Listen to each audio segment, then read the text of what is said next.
Արդյոք Հայաստանում կա սոցիալական եւ աղքատության խնդրեմ։ Այո, Հայաստանում կա սոցիալական եւ աղքատության խնդրեմ։ Բայց մենք իմիջիայլոց վերջերս աղքատության ցուցանիշները հրապարակվեցին, մեր գնահատմամբ դրանք շատ բավական լավ ցուցանիշներ են, բայց քանի որ մեթոդաբանական հարցերը դեռ պետք է ճշգրտվեն, բայց այդտեղ մի բան է երևում, որ ծայրահեղ աղքատությունը 0.6% է, անկախ մեթոդաբանությունից, այս նշանակում է մենք ըստ էության շատ մոտ ենք ծայրահեղ աղքատությունը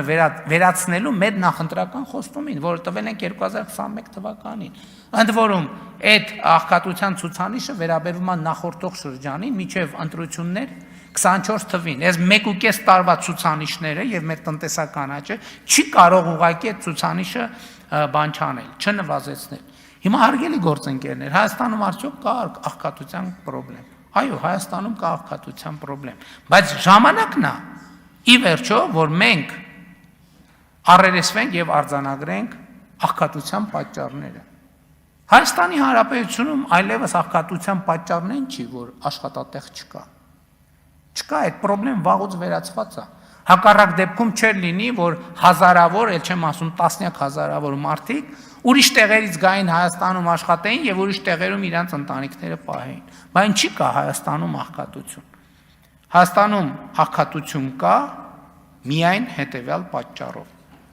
աղքատ չլինելու հմտությունների բացակայության պատճառով։ Ես շատ եմ ուսումնասիրել այս հարցը, եւ սա շատ կարեւոր, շատ պատասխանատու եւ շատ սուր հայտարարություն է։ Եվ ասում եմ, այո, Հայաստանում աղքատություն կա միայն աղքատ չլինելու հմտության բացակայության կամ սակավ լինելու պատճառով այն մարդկանց շրջանում, ովքեր աղքատ են, աղքատության մեջ են գտնվում, որովհետև մենք 2018 թվականից էլ որդեգրել ենք այդ ռազմավարությունը, որ աղքատությունը հաղթահարելու ձևը աշխատանքն է, բայց մենք պետք է առերեսվենք, որ կան աշխատանքներ, կան մարդիկ, ովքեր աշխատում են, բայց շարունակում են աղքատ մնալ, ինչու, նույն պատճառով, որովհետև նրանք աշխատում են այդ տեղում բավարար պրոֆեսիոնալ հմտություններ չունենալու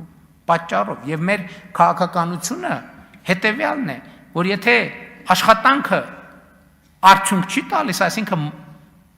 կարճ ասած, եթե աշխատանքը մարդու բարեկեցությունը չի ապահովում, ինչա պետք անել։ Պետք է վերադառնալ կրթությանը, աշխատանքային հմտությունների զարգացմանը։ Եթե դրանից հետո էլի իր աշխատանքը իր բարեկեցությունը չի ապահովում, ինչա պետք անել։ Էլի է պետք վերադառնալ կրթությանը եւ աշխատանքային հմտությունների զարգացմանը։ Եվ սա պետք է լինի մեր քաղաքականությունը աշխատանքի ոլորտում։